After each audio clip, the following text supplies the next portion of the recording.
एक बार फिर से मैं आप सभी के सामने उपस्थित हूँ बेहद महत्वपूर्ण टॉपिक के साथ। और आज हम बात करने वाले हैं परमाणु कचरे की। हम सभी जानते हैं कि ग्लोबली जो इन्वायरमेंट है वो बहुत ही ज़्यादा प्रदूषित हो चुका है। तरह तरह के प्रयास किए जा रहे हैं। COP 28 COP 29 में कुछ लक्ष्य रखे जाते हैं जिनको हम अचीव करने का ट्राई करते हैं। लेकिन इसी में फिनलैंड ने एक सराहनीय कदम उठाया है और उसने परमाणु कचरे के लिए एक टनल बना दी। और ऐसा करने वाला फिनलैंड पहला देश बन गया है, यानी कि पहला ऐसा देश है जिसने सोचा कि परमाणु कचरे को इस तरीके से व्यवस्थित किया जा सकता है। और इस टनल को अगले 1 लाख साल के लिए, सही सुना आप लोगों ने, इट्स 1 लाख ईयर्स के लिए बंद कर देगी फिनलैंड जैसे ही परमाणु कचरा इसके अंदर भरेगी। तो अब इस टनल के बारे में हम जान लेते हैं भाई, कितनी लंबी है, क्या क्या चीजें रखी जाएंगी, क्यों इसे बनाया गया है, क्या इंपॉर्टेंस इसके फैक्ट्स हो जाते हैं। सो मेरा नाम है प्राची मिश्रा एंड संस्कृति IAS के इस प्लेटफॉर्म पर आप सभी का स्वागत है। वीडियो एंड तक जरूर देखिएगा क्योंकि बहुत सारी इंपॉर्टेंट चीजें हम इसमें डिस्कस करने वाले हैं। Let's come on the topic is that कि फिनलैंड ने धरती के 1500 फुट नीचे बनाई है अनोखी सुरंग। 1 लाख साल के लिए इसको किया जाएगा सील। 1 लाख साल की बात कर रहे हैं, 100 साल भी नहीं है ये 1000 साल भी नहीं है, ये 1 लाख साल है। चलो आगे बात करते हैं। तो फिनलैंड ने जमीन के नीचे करीब 1500 फीट गहराई में एक सुरंग बनाई है और इसको 1 लाख साल के लिए बंद करने की बात की है। ये सुरंग परमाणु कचरे के लिए दुनिया का पहला स्थायी भंडारण स्थल होगा। So as I told you कि ये क्या है, वर्ल्ड की फर्स्ट कंट्री है जिसने इस तरीके से परमाणु कचरे को व्यवस्थित करने के लिए कुछ योजना बनाई है और टनल बनाई है। साथ ही साथ ये फिनलैंड के यूरोजोकी में बनी है और इसे ओंकालो नाम दिया गया है। तो इसका नाम क्या है, ओंकालो बनाई कहाँ गई है, यूरोजोकी में इसको बनाया गया है फिनलैंड में। परमाणु कचरे के लिए निपटान के लिए उठाए गए फिनलैंड के इस कदम को ऐतिहासिक कहा जा रहा है। कई दूसरे देश भी अब इस दिशा में आगे बढ़ सकते हैं बिकॉज फर्स्ट स्टेप फिनलैंड ने लिया, लोगों को आइडिया दिया कि वो ऐसा कुछ कर सकते हैं इस तरीके का जो परमाणु कचरा है उसको व्यवस्थित करने के लिए। तो ये ऑफ कोर्स है कि अदर कंट्रीज भी इस तरीके की योजनाएं अपनाएंगी अपने कचरे को व्यवस्थित करने के लिए। आगे बात करते हैं। अच्छा, परमाणु कचरा होता है, मैं आपको ये बता दूं, जो हम टेस्टिंग करते हैं, मिसाइल्स की टेस्टिंग करते हैं, बैलिस्टिक मिसाइल की टेस्टिंग करते हैं, समुद्र में जो आप देखो सबमरीन्स होती है उसकी टेस्टिंग की जाती है, बहुत जो हथियारों की टेस्टिंग की जाती है, तो वो सारा क्या होता है, परमाणु कचरा ही तो होता है वो। तो उसको कहाँ रखा जाएगा, तो इसीलिए उसको व्यवस्थित करने के लिए वो क्या कर रहा है, वहां पर बना रहा है। ये आपका परमाणु कचरा है। चलिए, महत्वपूर्ण बिंदु क्या है, ये फिनलैंड की जो सुरंग है ये भूमिगत है और ये 1480 फीट गहरी है। ये अगले साल यानी कि 2025 से लेकर के अगले 1 लाख वर्ष तक इसमें कोई इंसान प्रवेश नहीं कर पाएगा, इसे पूरी तरीके से बंद कर दिया जाएगा। इस परियोजना की जो लागत आने वाली है फिनलैंड में वो है 860 मिलियन पाउंड। ओंकालो को परमाणु कचरे से निपटने के लिए एक आदर्श जो प्रयास है वो माना जा रहा है।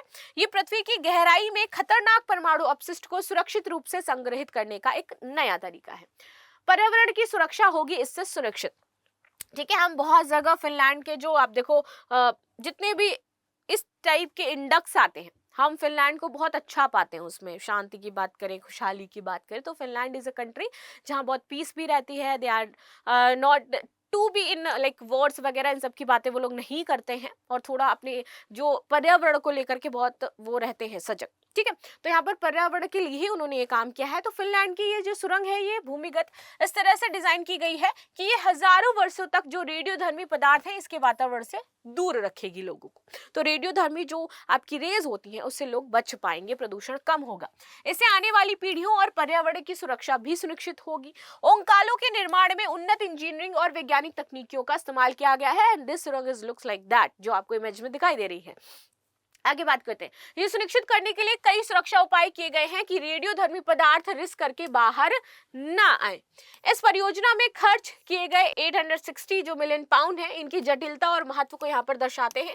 ये परमाणु कचरे से निपटने की एक दीर्घकालिक और सुरक्षित विधि प्रदान करता है। तो इट्स लॉन्ग टर्म, लंबे समय के लिए है, यानी कि ये तो हमें इतनी ज्यादा चिंता करने की जरूरत नहीं है। 1 लाख वर्ष सुनकर के आपको समझ में आ गया होगा, it's a very long time. आगे बात करते हैं। कई दूसरे विकसित देश भी इस तकनीक को अपनाने में रुचि दिखा रहे हैं जिससे कि भविष्य में परमाणु कचरे से जुड़ी जो समस्याएं हैं वो समाप्त हो सके।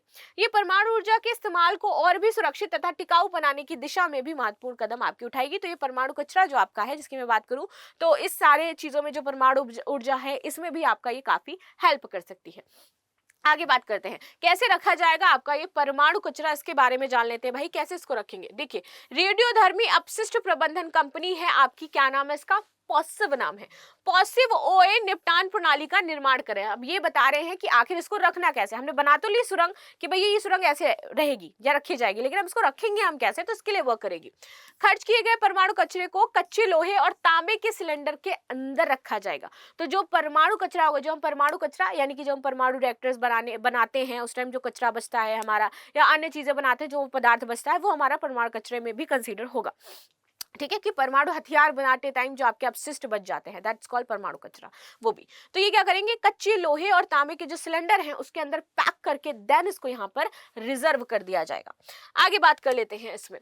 इसे फिर बोंटोनाइट मिट्टी से लपेटा जाएगा ताकि सील बंद कनस्टर को हम क्या कर सकें, ढक सकें, और इसके बाद सुरंग अंतरालों से मिट्टी को भर देंगे। ठीक, ये सील संरचनाएं सुरंगों और आसपास के क्षेत्र को बंद कर देती हैं और साथ ही चट्टान को ये घेर लेती हैं। इन कनस्तर को रोबोटिक वाहनों से उठा करके डिपोजिशन हॉल में ले जाया जाएगा और यहाँ पर हमेशा के लिए आपकी रहेंगी। तो कुछ इस तरीके से इनको क्या करने वाले हैं, हम रखने वाले हैं। तो आई होप आपको ये प्रोसेस समझ में आएगा। इन्होंने ये जो कदम उठाया ये वाकई बहुत ऐतिहासिक है और बहुत अच्छा कदम है। बाकी आपकी इस पर क्या राय है मुझे अवश्य बताइएगा। मिलते हैं नेक्स्ट क्लास में, तब तक के लिए धन्यवाद। लाइक शेयर सब्सक्राइब करना बिल्कुल भी ना भूलें and thank you so much.